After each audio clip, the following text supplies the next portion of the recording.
દુખાવાની 10-12 ગોળીઓ ખાવી પડતી તોય દુખાવો ન મળતો? દુખાવો ઓછો જ ના થતો. 3 વર્ષથી આરામ કરતા. કામ શું કરો છો? ખેતી કામ. તો 3 વર્ષથી સાવ આરામ કર્યું? સબ આરામ કર્યો. ઓહો. સાયટિકાની સમસ્યામાં માત્ર 5 mm સ્પેસ થઈ ગઈ હોય, ડૉક્ટર બધા ઓપરેશનો કહેતા હોય અને આપણી માત્ર ને માત્ર 14 દિવસની ટ્રીટમેન્ટ અને પંચકર્મ સારવારથી પેશન્ટને ખૂબ સારું થઈ ગયું હોય ને પેશન્ટ જે છે એ એટલે સુધી ચાલીને સરસ રીતે 2 કિલોમીટર ચાલી શકતા હોય. પહેલાં જે પેશન્ટ જે છે એ 20 ડગલા ન ચાલી શકતા હોય એવા પેશન્ટ આજે 2 કિલોમીટર ચાલીને આવ્યા હોય, ત્યારે એ પેશન્ટને આયુર્વેદ પ્રત્યે કેટલું માન હોય છે ને કેટલી શ્રદ્ધા વધે છે એના વિશે આજે આપણે સાંભળશું. જય શ્રી કૃષ્ણ કમલેશભાઈ. જય શ્રી કૃષ્ણ. કમલેશભાઈ, તમને શું તકલીફ થઈ હતી? સાહેબ, મને ચાલી શકાય નહીં. હા. થોડું ચાલીને બેસી જવું પડતું. હા. અનુભવ ઊભું ના રહી શકાય. હા. બેસી જવું પડતું. હા. કમરથી કેટલો દુખાવો રહેતો? આખો પગ ફાટતો. બરોબર છે.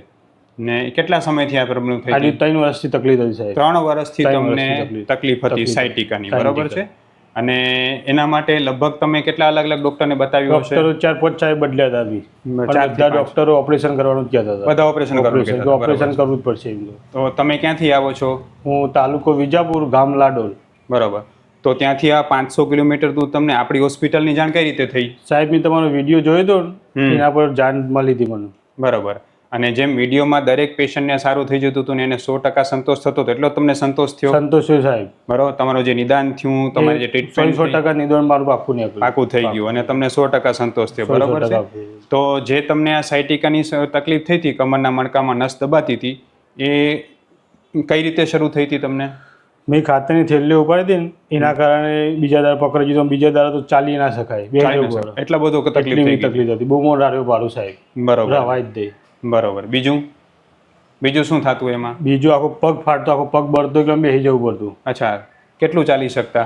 ચાલવાનું તો 10-15 ડગલા ચાલીને બેસી જવું પડતું. બસ 10-15 ડગલા ચાલી શકો, વધારે નહીં? વધારે નહીં. પછી નીચે ઝૂકીને કઈ કામ કરી શકતા? કશું કામ કરી શકતો નહીં. બેસીને કરી શકતા? કશું કામ જ ના કરતો, આરામ જ કરતો. સાવ આરામ. 3 વર્ષથી આરામ કરતા. કામ શું કરો છો? ખેતી કામ. તો 3 વર્ષથી સાવ આરામ કર્યું? સબ આરામ કર્યો. ઓહો. બેસીને ઊભા થવામાં, બેસવામાં કેટલી તકલીફ પડતી. બરાબર. ત્યાંથી આ દવા ચાલુ કરી ત્યાંથી અત્યારે પોણી બેઠા બધું પોણી વાળું ખાતર બાતર બધું કામ કરતા ચડી ગયા એમ ને? અને પેલા કેટલું ઊભું રહી શકતા? પેલા તો 5 મિનિટ ઊભું રહું પછી બેસી જવું પડે. આખો પગ ભરવા માંડ્યો. ઊભું જ ના રહી શકાય. બરાબર છે. અને આ ફરિયાદ તમને શરૂ થઈ એટલે તમે લગભગ ઘણા બધા ડોક્ટરને બતાવ્યું? 4-5 ડોક્ટરો બદલ્યા. કયા ગામે ક્યાં બતાવ્યું? હિંમતનગર બતાવ્યું હતું, વિજાપુર બતાવ્યું હતું, વડનગર બતાવ્યું, અમદાવાદ બતાવ્યું હતું, વિસનગર બતાવ્યું હતું. બરાબર. તો બધા ડોક્ટરે શું MRI ને રિપોર્ટ કરાવ્યો? ડોક્ટર MRI કરાવ્યું હતું. હા. શું કીધું? MRI માં સાહેબ કોઈ ઓપરેશન તમારે કરવું પડશે. હા. શું નસ દબાય છે? નસ દબાય છે કેમ કે નસ ખોલવી પડશે. હા. ઓપરેશન કરી. પછી શું એને કઈ ગેરંટી લીધી હતી ઓપરેશનમાં? ઓપરેશનમાં કોઈ ગેરંટી નહીં કોઈ. હા. બરોબર છે. અને શું ખર્ચ બતાવ્યો તો તમને ઓપરેશન? ખર્ચ તો લાખ રૂપિયા જેવો ખર્ચો થાય કોઈ. 1 લાખનો ખર્ચ કીધો. 1 લાખ. અને નસનું ઓપરેશન કરવું પડશે પણ ગેરંટી કોઈ નહીં. બરાબર છે. પછી એમ કીધું હતું કે આ ઓપરેશન કરો તો બીજું કઈ તકલીફ થઈ શકે એવું કીધું હતું? એવું કીધું હતું. શું કીધું હતું? એમ કે ગાંઠ આવે તો બહુ ચાલી ના શકાય, કામ ના કરી શકાય. ઓપરેશન કરાવે ખેતી કામ ના થઈ શકે. ઓપરેશન કરશો એટલે ખેતી કામ નહીં કરી શકો, એટલે આખી જિંદગી ખેતી નહીં. ઓહો. તો ભાઈ ખાત શું તમે પૂછ્યું નહીં? મેં ખેતી પર આધાર સાહેબ. બરાબર. ખેતી વગર અત્યારે એમ લાગે પહેલા હું આવી ગયો તો મને કમ્પ્લીટ 100% ફેર પડી ગયો એમ ને? હા. તો પછી તમે અહીંયા આવ્યા તો આપણે જે છે એ તમને 14 દિવસની સારવાર આપીને પંચકર્મ સારવાર આપી, બરોબર? કેટલા ટકા ફરક લાગે ત્યારે? હવે કેટલું હેડી શકો છો? અત્યારે તો 2-3 કિલોમીટર ચાલીને ખેતરમાં જવું, ચાલીને આવું. હા. પેલા તો બાઇક ઉપરથી ઉતરવા જ જઈ. મજૂરો પણ કરાવતો સાહેબ. બરાબર. પછી હવે કામે કરી શકો છો? કામ કરી બધું કરી શકું. કેવું કામ કરી શકો? ખેતી કામ, પોણી બોણી નીચે નમી શકો છો? પાવડો દમું બધું કરું. બધું કામ. અને બેસીને ઊભા થવામાં, ઊભા રહેવામાં કેટલું? ઊભા રહેવામાં પેલા તો 5 મિનિટ ઊભો રહું એટલે આમ બેસી જ જવું પડે. અત્યારે તો અડધો કલાક ઊભો રહું, કોઈ તકલીફ નહીં. કોઈ તકલીફ નહીં. દુખાવો સાવ ઓછો થઈ ગયો? એકદમ ઓછો. બરાબર. પેલા તો રાત્રે ઊંઘી ન શકતા ને? ઊંઘી ના આવતી. રાતે સોના અમુક ટાઈમ તો રોતો કારું વાત થઈ શકે નહીં થાય. હા.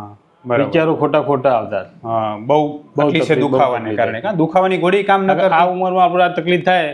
આગળ છોકરો છે નો સાહેબ. હા. અને પાછું ખેતી કરવાની હિંમત નહીં તો કરવું શું? અને પેલા તો દુખાવાની ગોળી ઘણી કરવો પડતી હશે. દુખાવાની ગોળીઓ ઘણી કરી. એના કારણે સાહેબ આંખોમાં આ જે વોક કરી એમાં ચોખ્ખું દેખવા મળે. ગરમી થઈ ગઈ. ગરમી થઈ ગઈ. પછી હોય વિસનગર જ્યોતિષમાં બધાયું હતું. હા. તે સાહેબે 5000ની ગોળી આલી હતી મહિનાની. હા. એના પછી આંખમાં ઇન્જેક્શન પણ લીધું હતું. ઓહો. બરાબર. પડદામાં આડઅસરને કારણે પડદામાં કે અંદર હોજો હ. બરોબર, એટલે દુખાવાની ગોળીની આડઅસર પણ થઈ ગઈ, એટલી બધી આડઅસર દુખાવાની થઈ ગોળી ગઈ. ખાવી પડતી એટલી બધી તમને ને? કેટલી રોજની ગોળી ખાતા પહેલા દુખાવાની? રોજની 2-3 સવારે ખાવી પડતી, બધી 10-12 ગોળીઓ ખાવી પડતી. દુખાવાની 10-12 ગોળીઓ ખાવી પડતી તોય દુખાવો ન મળતો? દુખાવો ઓછો જ ના થતો. રાત્રે પણ? રાત્રે કરવી પડે. ટૂંકો તો બધી કોળીઓ ભરી ના લીધી. ઓહો. અને ઇન્જેક્શન? ઇન્જેક્શન તો પહેલા તો અઠવાડિયામાં રોજ અઠવાડિયું લેવું પડતું. રોજ એક ઇન્જેક્શન લેવા જવું પડે ગામમાં આપણે. બરોબર. પછી અઠવાડિયાનું ઇન્જેક્શન 8 આપે તે રોજ એક ઇન્જેક્શન આપણે ગામમાં જઈને લેવું પડતું. રોજ ઇન્જેક્શન તોય કઈ રાહત નથી? કોઈ ફેલ લાગતો. બરોબર છે. પછી મણકામાં ઇન્જેક્શન દેવાનું કઈ કરાવ્યું? કમરમાં ઇન્જેક્શન 2 લીધો હતો. સીધા મણકામાં સ્ટીરોઇડ ના ઇન્જેક્શન જે આપે છે, 2 ઇન્જેક્શન લઈ લીધા? 2 ઇન્જેક્શન લઈ લીધા. તોય કઈ ફેર ન? કોઈ ફેર નહીં. ઓહો. 10% પણ ફેર નતો લાગ્યો. કેટલો ખર્ચો કરી નાખ્યો છે આશરે? ખર્ચો તો 1.5-2 લાખ રૂપિયા ખર્ચો કર્યો છે. 1.5-2 લાખ રૂપિયા ખર્ચો કરી નાખ્યો. બરોબર. અને આપણે અહીંયા આવ્યા તો તમને હવે કેવું લાગે છે? મને બહુ સારું લાગે સાહેબ. બરાબર. આટલું પહેલા ક્યારે થયું હતું સારું? પેલા આટલું કોઈ દા સારું નથી. જો તમે 3 વર્ષથી હેરાન હતા, બરોબર? 3 વર્ષ. રોડની 10-12 ગોળીઓ 10-12 કરતા, ગોળીઓ કરતા. લગભગ અંદાજે 4-5 ડોક્ટર બદલાય, મોટી જગ્યાએ, બરોબર? MRI કરાવ્યો, MRI કરાવી, 2 ઇન્જેક્શન મણકામાં લીધા, કમરમાં injection બરોબર છે?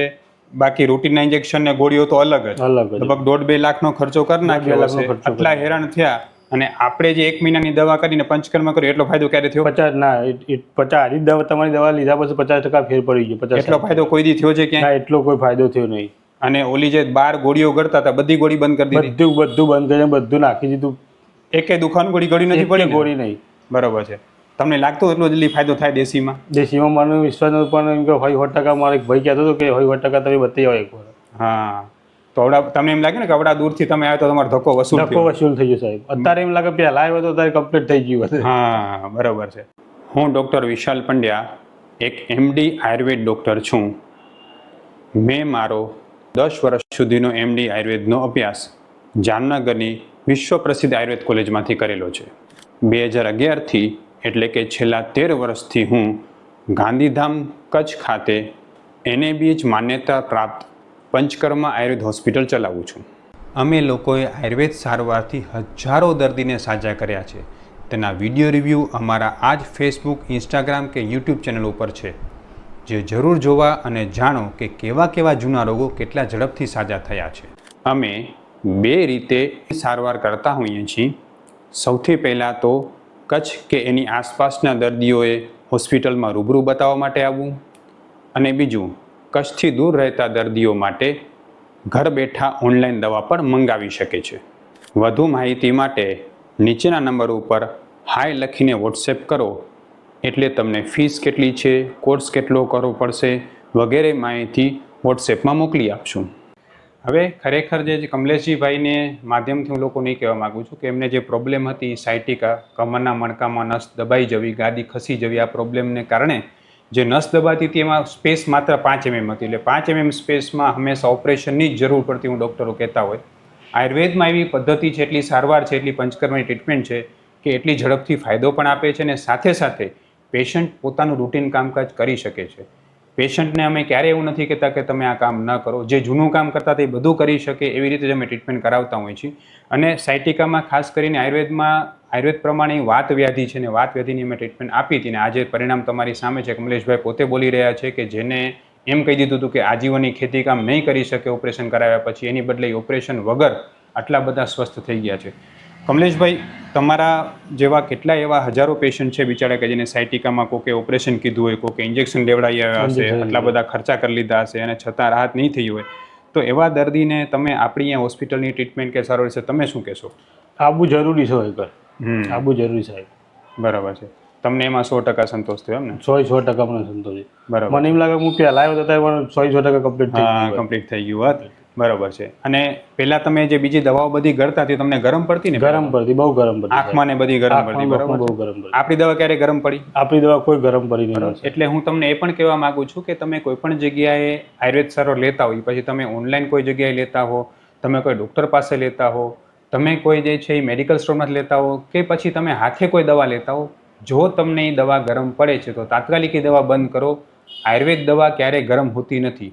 આયુર્વેદની સારવાર તમારી પ્રકૃતિ પ્રમાણે કરવામાં આવે તો ક્યારે ગરમ પડતી હોતી નથી અને અમારી જે એમાં આયુર્વેદ સારવાર કરી છે એ તમારી પ્રકૃતિનું ખાસ નિદાન કરીને દવા કરતા હોવાને કારણે અમારી દવા કોઈને ગરમ પડતી હોતી નથી. આપણી દવા ગરમ પડી ના કમલેશભાઈ સાહેબ, ક્યારે? ગરમ નથી પડી. બરાબર, આંખમાં ને કાંઈ ગરમ નહીં ને? તકલીફ નહીં. એટલે જે કોઈ પણ દર્દી એવું વિચારતા હોય કે અમને આયુર્વેદ દવા ગરમ પડે છે, અમને માફક નથી આવતી, ગુજરાતમાં કોઈ પણ જગ્યાએ હોય એ લોકો અમારો સંપર્ક કરી શકે છે. અમે ઓનલાઈન અને ઓફલાઈન બંને રીતે દવા કરતા હોઈએ છીએ.